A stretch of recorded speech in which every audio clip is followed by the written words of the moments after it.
ছাত্র আন্দোলনের কেন্দ্রীয় হাসনাত আব্দুল্লাহ বলেছেন, ফ্যাসিবাদের পতনের পর তাদের নেতারা ভারতে ও দুবাই পালিয়ে গিয়ে ফুর্তি করছে, আরাম আয়েশ করছে। পালানোর সময় তাদের কোনো কর্মীকে সঙ্গে নেয়নি। এখন সেই কর্মীরাই বাড়ি থাকতে পারছে না। বিএনপি, জামায়াত ও ফ্যাসিবাদ বিরোধী রাজনৈতিক দলের নেতা কর্মীদের নামে দেশে হাজার হাজার মামলা রয়েছে।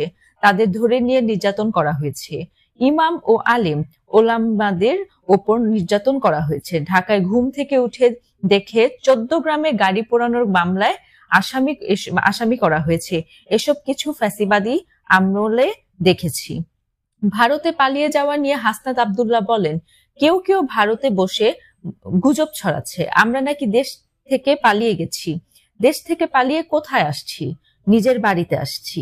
নিজের বাড়িতে আসলে কি সেটা পালানো হয়?